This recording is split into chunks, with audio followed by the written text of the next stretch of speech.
escuche. Bueno, pues la predicación que tenemos hoy se llama Cuando la sal se entontece. ¿Qué cosa? ¿Cómo es posible que la sal se pueda entontecer? En todo caso, se puede perder su sabor, volverse desabrida, como decimos.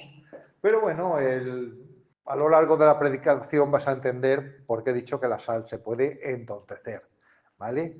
En el Medio Oriente, hace 2000 años, la sal era importantísima, de tal manera que estaba al mismo nivel que el dinero, que las monedas. Sabes que cuando ya dicen que te pagan el salario, viene de la sal, porque hubo una época donde en vez de darte unas moneditas o un cheque o un bizum, te daban un saco de sal y eso valía mucho dinero. Tú con eso podías comerciar y podías intercambiarlo por alimentos y todo. La sal en la antigüedad se conseguía de las salinas, que son la sal marina que se acumulaba, que era una sal bastante pura. Podía venir de la roca, por ejemplo, ahí tenemos rocas con una gran concentración de sal, y se podía encontrar también en el desierto. La sal del desierto, la sal que se acumulaba en esas zonas, solía tener más impurezas, pero era más barata y más fácil de conseguir. Así que esa sal que venía del desierto tenía un problema, que al tener impurezas, en el momento que le daba el sol o le caía un poquito de agua, totalmente perdía su capacidad de salar, se volvía algo insípido. ¿Por qué te cuento toda esta historia? Porque Jesús, en Mateo 5:13, dice que los cristianos son la sal de la tierra. Ahora bien, la gran pregunta es, ¿cómo uno llega a ser sal? Que es lo que vamos a ver ahora en un momento. Pero vamos a leer este versículo. Vamos a Mateo 5:13, que es el versículo central de esta palabra. Está juntamente en el contexto del sermón de las bienaventuranzas o el discurso de las bienaventuranzas. Dice, vosotros sois la sal de la tierra, pero si la sal se desvaneciere, ¿con qué será salada? No sirve más para nada, sino para ser echada fuera y hollada o pisoteada por los hombres. Vale, Jesús dice estas palabras exactamente detrás de las bienaventuranzas. Así que entendemos que esas palabras que fue dicha a sus discípulos, es que los discípulos eran la sal de la tierra.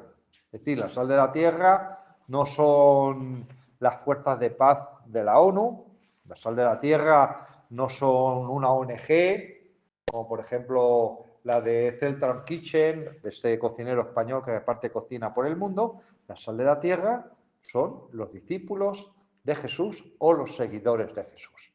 Ahora bien, a Jesús le preocupaba algo, le preocupaba que sus discípulos, en vez de dar sabor o preservar, que era lo que hace la sal con los alimentos, perdieran esa capacidad y se desvanecieran. La palabra en griego que se utiliza para hablar de la sal es una palabra que no solamente significa desvanecerse, también significa entontecerse, enloquecerse, volverse vano. Hay gente que se llama cristiana que no solamente es que no dé sabor ninguno. A lo mejor te pasas años con ellos en el trabajo y de repente te enteras, tú eres cristiano. Pues no me había enterado. Porque hablas como cualquier mundano, te comportas como ellos, pues no me acabo de enterar que eres cristiano. Pero también hay cristianos que se han entontecido y se han enloquecido. Hay muchas maneras que un cristiano se puede entontecer. Generalmente son con doctrinas extrañas o raras que contaminan el Evangelio, como la sal de Siria era contaminada con impurezas. Por ejemplo, tenemos eso que se llama el Evangelio de la Prosperidad, que dice que Dios te salva para ser rico. Bueno, pues no, yo en mi Biblia no dice eso. Dios te salva para recibir la salvación. Hay gente que dice que Dios te salva para hacer una mejor versión de ti mismo y te predica una especie de psicología cristiana. Y hay gente incluso que dice que Dios te salva pues para que adoptes la forma de vestir o de hablar de los judíos, porque esa es la salvación, volverte un judaizante. Pues esos son otros evangelios que entontecen y enloquecen a los cristianos. Luego la gente, cuando se encuentra con estas versiones del cristianismo, pues dice, ¿estáis locos?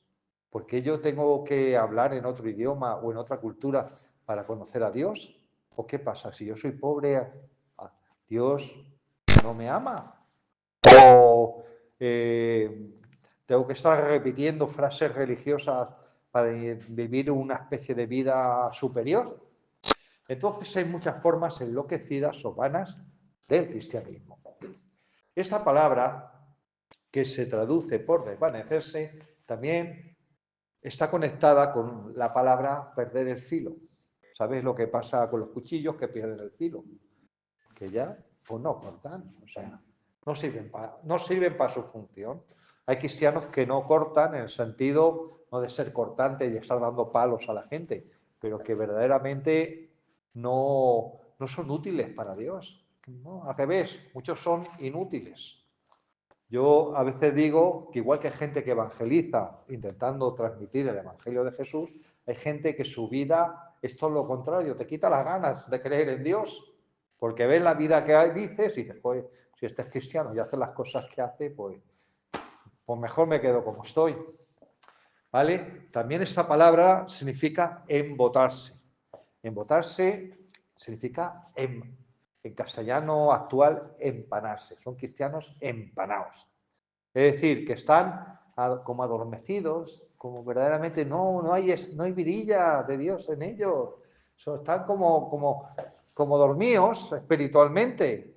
También significa esa palabra aletargaos, como hacen los osos en las cuevas, que se letargan ahí durante todo el invierno y de repente en primavera salen. Pues hay cristianos que viven aletargaos, escondidos en su cueva particular, esperando que algún día suene la trompeta de la segunda venida de Cristo y salgan ya y digan, soy cristiano. Yo una vez escuché a un hermano contar un sueño que tuvo, no sé si de Dios o no, pero me hizo mucha gracia. Él decía que soñaba que se producía el arrebatamiento en la iglesia, pero que él empezaba a subir, se topaba contra el techo y se quedaba ahí, que no podía atravesar el pecho, se quedaba ahí tumbado. Bueno, pues hay cristianos que verdaderamente, si viniese la segunda venida de Cristo en ese momento, no sé si llegarían muy lejos, porque tienen tanto peso de tanta suciedad en su vida y tanta impureza, que a lo mejor pues se quedan aquí abajo en vez de irse con el Señor arriba. Entonces, la gran pregunta de esta predicación es, en primer lugar, ¿cómo llegar a ser sal? Para luego entender cómo esa sal de repente se desvanece.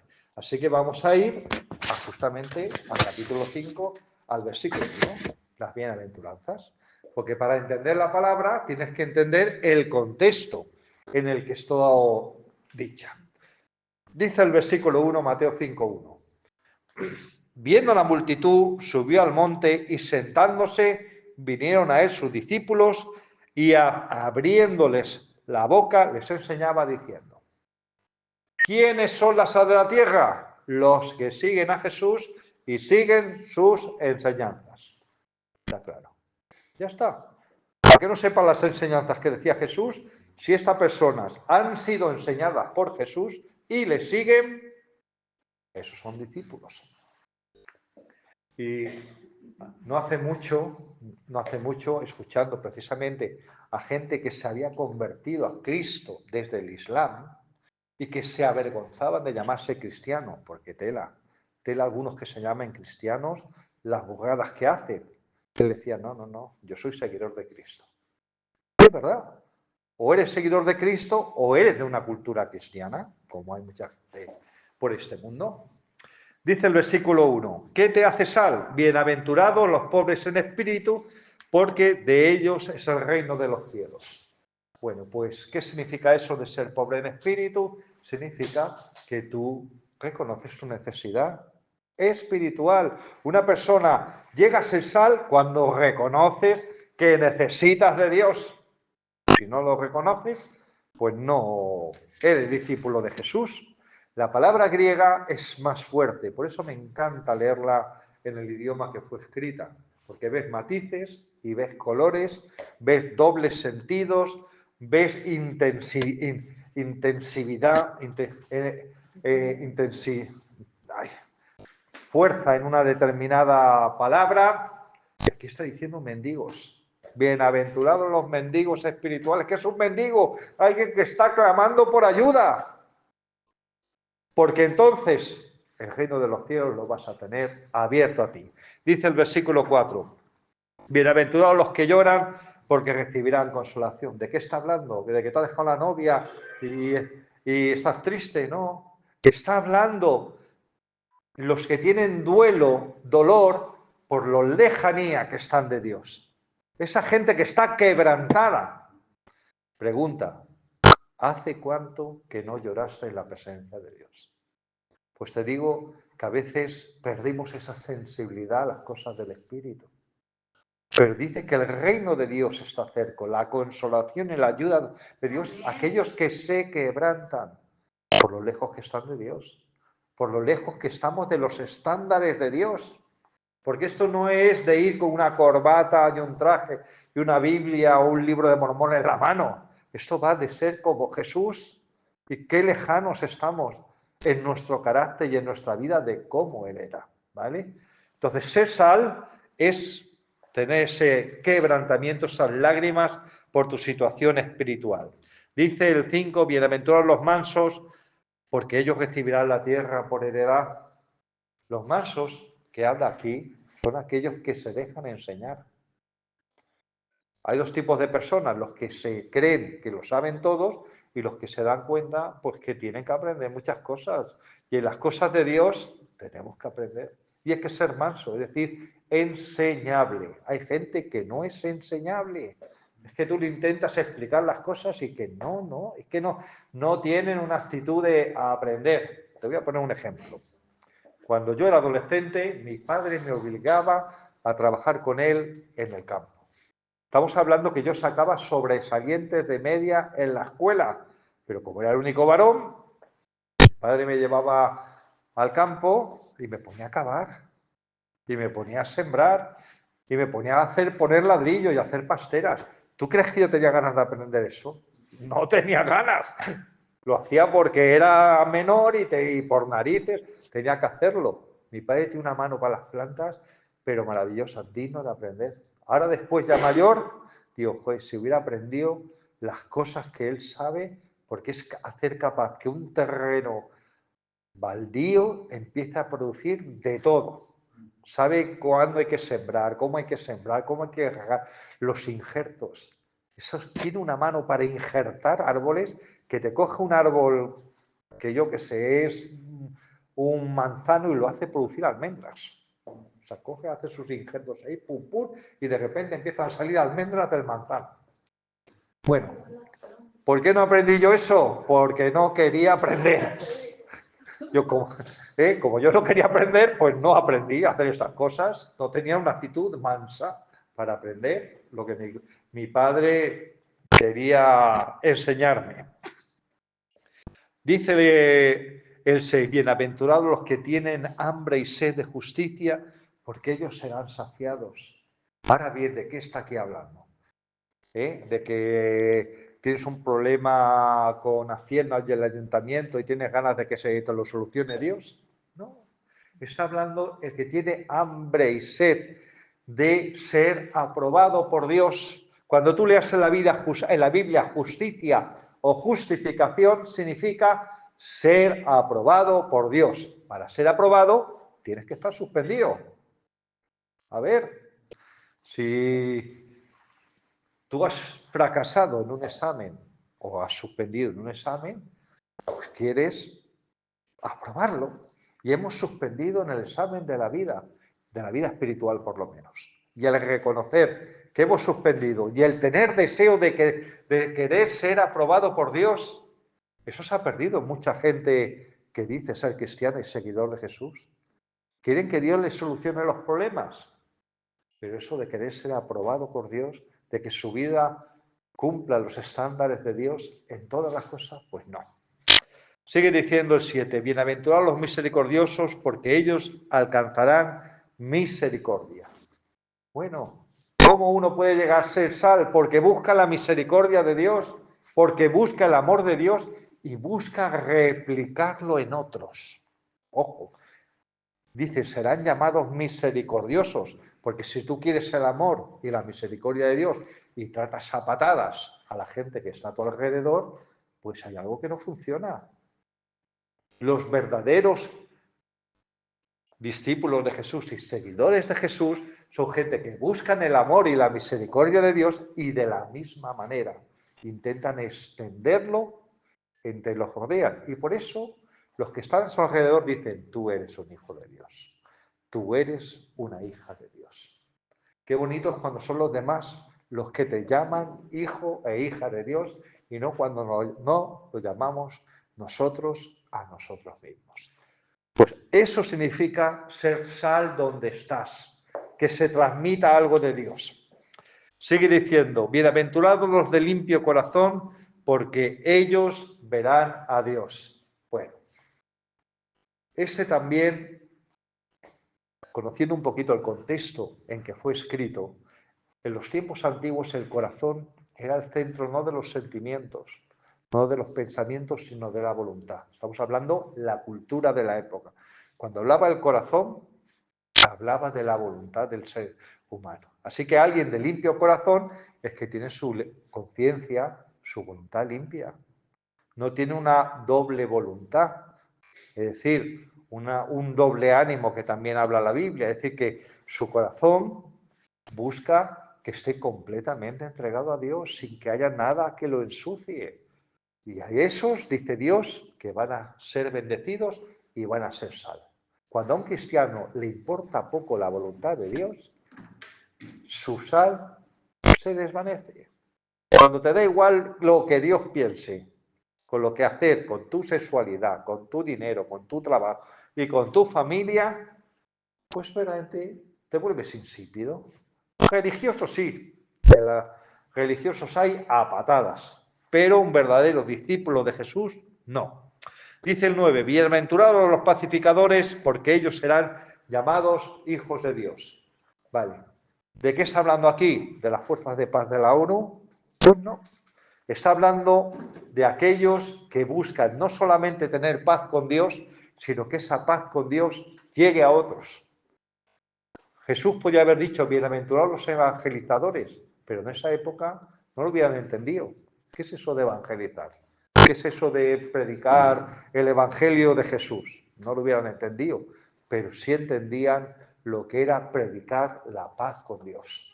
Eso es lo que está hablando ese versículo. No que los cristianos tengamos que intentar llevar la paz al mundo, que es imposible. Que es bueno de verdad intentar mediar en los conflictos entre las naciones y todo eso, nada de eso hay malo, pero sabemos que el corazón del hombre es malo y que si no monta una guerra por un lado, tarde o temprano va a montar la guerra por otro lado. Pero aquí no está hablando de la guerra humana, está hablando de la paz con Dios y a intentar que la gente conozca un poco cómo tener paz con Dios, porque la guerra que tenemos en este mundo es la guerra que tenemos contra Dios. Esa es la gran guerra del ser humano, enfrentados a Él, porque no queremos ni hacer su voluntad, ni seguir sus caminos, ni nada. Y por último, bienaventurados los que padecen persecución por causa de la justicia, es decir, por buscar ser aprobado por Dios, como este hermano afgano. Dios mío, su propio hermano le denunció. Su propio hermano le escuchó orar a Jesús y fue a denunciarle. Y en la cultura afgana, el que dentro de la familia se traicione es una de las cosas más ofensivas que hay. Y de verdad que si tu propia familia te entregue a la policía religiosa, pues aquí habla. Que a veces, pues querer buscar la aprobación de Dios, te vas a encontrar que va a haber gente que te va a denunciar, gente que te va a insultar, gente que te va a hacer pintada, gente que te va a rayar el coche, gente que te va a escupir, tantas cosas. Pero Dios pone en ti un deseo de buscar la aprobación de Dios y no la de los demás. Hay una frase que me encanta que dice que yo, Cristo, somos mayoría. Entonces, a veces para enfrentar las situaciones de persecución, tienes que poner tus ojos que hay alguien muy grande detrás de ti y están peleando contra él. Entonces, esto significa ser sal. Cuando un cristiano, un discípulo de Jesús, deja de tener estas actitudes, estas decisiones, esos hábitos en su vida, deja de tener sabor. Empieza a entontecerse, como ha habido gente que ha acabado haciendo tonterías. Yo conocí un grupo cristiano o pseudo cristiano que por querer alejarse del mundo, estoy hablando aquí en España, cogieron y compraron un terrenito, una granja por ahí lejos y se fueron todos a vivir en plan comuna, alejados del mundo, porque no querían contaminarse con este mundo. Hay un grupito por ahí en Perú que decidieron que tenían que vestirse como en un Belén. O sea, tú ves unos peruanos, vamos a poner, hablantes de quechua, vestidos como si estuvieran en Belén de Judea hace 2000 años, las mujeres así tapaditas, los hombres así como si se hubieran sacado de un Belén, cosas así, porque piensan que esa es la forma de seguir a Jesús. Pues no, vamos, nos entontecemos y nos volvemos vanos. Y aunque luego queremos compartir el Evangelio con una persona, creamos tal barrera por nuestras estupideces que verdaderamente la persona pues cierra los oídos. Bueno, ¿cómo la sal pierde su sabor? Bueno, vamos a citar algunos casos. Por ejemplo, ¿os acordáis el famoso ejemplo de la mujer de Lot? Dice en Génesis 19, 26 que cuando Lot, su mujer y sus hijas estaban huyendo de Sodoma, ¿qué hizo la mujer de Lot? Miró para atrás. Y cuando miró para atrás, se convirtió en estatua de sal.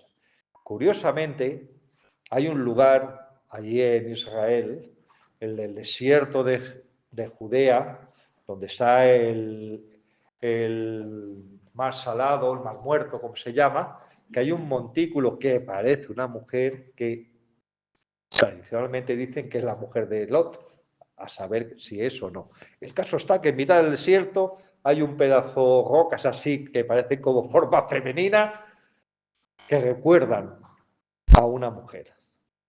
¿Qué nos enseña esto? Pues que no se puede mirar atrás. Cuando un cristiano empieza a mirar atrás, pierde su sabor, se queda bloqueado.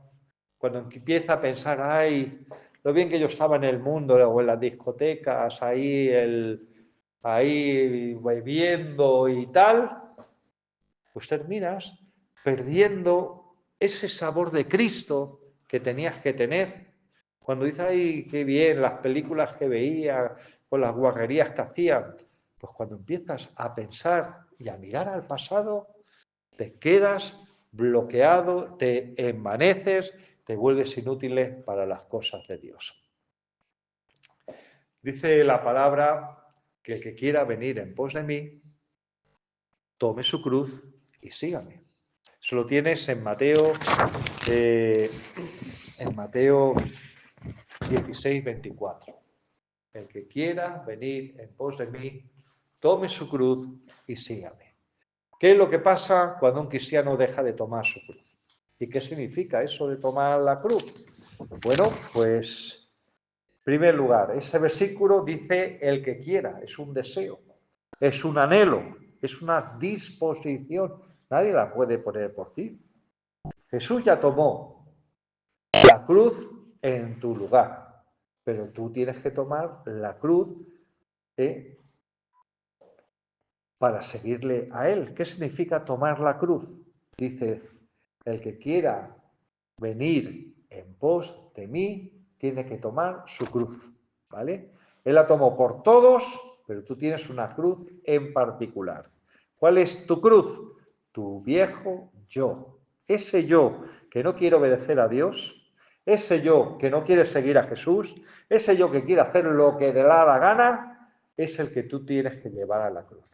Cuando un cristiano o un discípulo de Jesús deja de seguir, deja de crucificar su yo, empieza a dejar que su yo haga lo que le dé la gana, termina perdiendo su sabor, termina embotándose, aletargándose espiritualmente, envaneciéndose, haciéndose inútil. Dice aquí, niéguese a sí mismo. La palabra griega que habla dice rechazar, renunciar a uno mismo y sus deseos. ¿Cuántos deseos tenemos en nuestro corazón? A ver, tú vas por la calle y pasa una mujer despampanante, pues si es un hombre normal, pues se despiertan una serie de deseos que Dios ha puesto naturales en nuestro corazón. El desear a una mujer no es nada malo. Ahora bien, tener sexo fuera de los límites de Dios, pues sí, sí que es malo. Entonces, uno que quiere seguir a Jesús renuncia a una serie de conductas y de hábitos que a lo mejor todo el mundo lo hace, a lo mejor es lo más normal en la sociedad actual, pero nosotros tenemos otros valores. Entonces, si tú quieres ir en pos de Cristo, te vas a negar a ti mismo. A mí me encantan las películas, pero hay momentos que estás viendo la película y empiezan a hacer cosas que dices, no puedo estar leyendo la Biblia y viendo lo que estoy viendo ahora. Solución, o dejo de ver la película o rebobino. Y se acabó. Es decir, desde que se inventaron los mandos, si hay algo que no quieres ver, le das al botoncito y ¡pum! Y se acabó la tontería. Y ya está. No tienes que ir. Ahora bien, si yo me quedo ahí más que mirando y digo, ay, qué bien, ojalá fuera yo el que estuviera haciendo lo que está haciendo ese. Pues entonces no te estás negando a ti mismo y te estás volviendo vano e inútil para las cosas de Dios. Aquí en España tenemos una frase que dice, ¿qué salado que es, muchacho? ¿Por qué? Porque tienes esa gracia, esa forma de hablar andaluza y tal. Pues hay cristianos que no puedes decir qué salado que eres, qué cristiano que eres, qué discípulo que eres, porque no se va a ver nada en la vida de ellos. Yo hace años trabajé en una librería evangélica que estaba en ventas, que por desgracia cerró, y venían muchos cristianos, muchos pastores allí, y me hacía mucha gracia, sobre todo los pastores gitanos, porque de verdad que aprendías muchas cosas de ellos. Yo me acuerdo que vino uno, pero de estos gitanos de ley, mayores, viejos, pero sabios, y él me decía, ¿tú sabes cómo Dios me convenció para ser pastor? Digo, cuéntame, cuéntame. Pues leyendo la historia de la burra de Balaam, porque yo leía, si la burra habló, ¿cómo no me va a hacer hablar a mí también? Y así empecé yo a predicar la palabra y aprendió a leer con la Biblia. Ojo, no sabía leer hasta que empezó a tener esa necesidad de querer leer la palabra. Y luego tenían expresiones muy graciosas. Hablaban un testimonio y decía, esto me huele a Dios, esto me huele a Dios. Bueno, pues hay cristianos que no huelen a Dios, huelen al diablo. Es más que otra cosa. Así que cuando dejas de negarte a ti mismo, dejas de oler a Dios y empiezas a oler al diablo.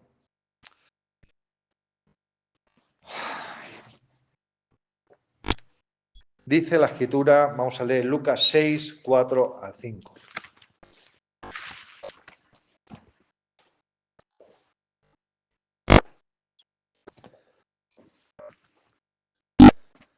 Lucas 6, versículo 4 al 5.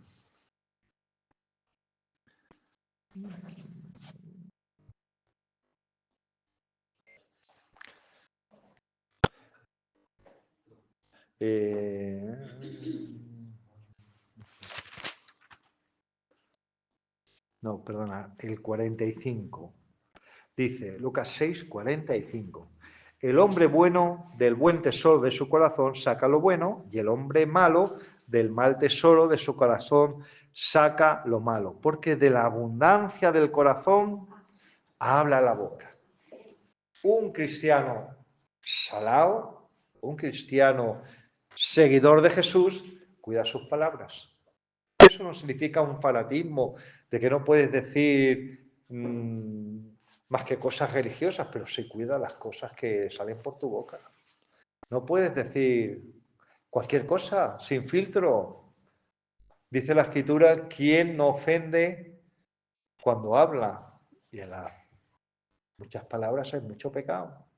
Entonces, el saber que nuestra boca es una fuente de bendición o de maldición, de sal en los oyentes o de mal olor en los oyentes, es algo que tenemos que tener mucho cuidado. Si queremos que nuestra vida dé gracia a los oyentes, a los que nos oyen. Dice en el libro de Colosenses, no hace falta que lo busquéis, que todas vuestras palabras sean sazonadas con sal. Y está hablando de eso. Es decir, que esa sal del Espíritu, sal, vamos a ponerlo como sinónimo de reino de Dios, esa sal del reino de Dios tiene que mostrarse en las cosas que hablamos en nuestras conversaciones. Cuando constantemente estamos hablando palabras soeces, palabras vanas o incluso las cosas feas que otras personas hacen, te contaminan. Es que te contaminan.